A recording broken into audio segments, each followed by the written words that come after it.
Safe work practices, the difference between life and death.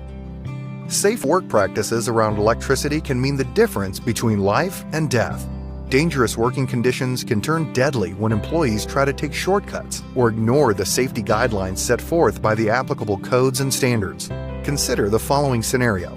A foreman, who was an employee of an electrical contracting company, was called in to install circuit breakers in the main distribution panel at a commercial construction site. Electrical power from the local power company was connected to the commercial building's main distribution panel via feeder lines. The foreman decided to install the circuit breakers without shutting down the power, as this would require a 2 to 3 days advance notice to the electrical utility. Moreover, the incoming tenants in the office building did not want to shut down their computer servers. The foreman regarded installing the circuit breakers to be a relatively simple process that could be accomplished safely by relying on personal protective equipment only. Two other foremen who were not wearing any personal protective equipment stood about 10 feet from the distribution panel that is outside the arc flash boundary for that piece of equipment. The victim reportedly wore leather gloves over rubber insulating gloves, arc flash headgear with a face shield, and an arc flash jacket. The foreman uneventfully installed the first circuit breaker.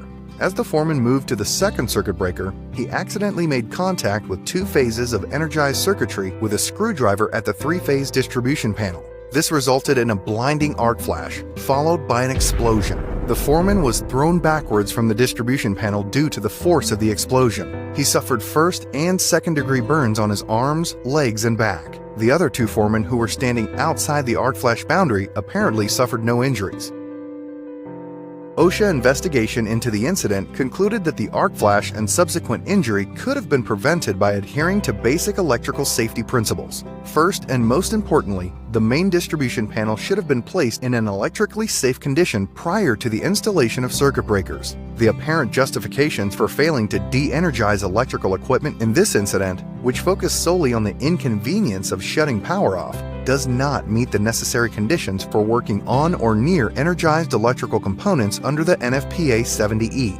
Moreover, the victim, who was designated by the contractor as a qualified person, was neither adequately trained nor qualified to work on energized electrical components. The foreman's lack of training and understanding of electrical safety principles was evident from his belief that he could safely install circuit breaker boxes on the main distribution panel without de-energizing it, and that personal protective equipment would be enough to shield him from electric shock or arc flash.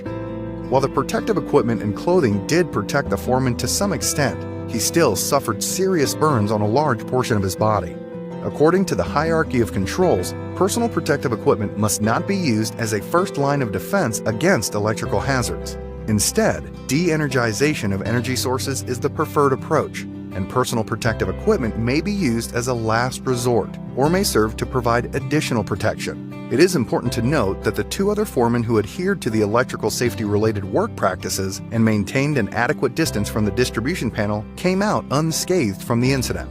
This example demonstrates that violations of the basic electrical safety requirements as set forth by OSHA and the NFPA can result in devastating consequences. Employees, supervisors, and managers must be adequately trained to increase their awareness and understanding of electrical hazards in their workplaces and the safe work practices for working around electricity.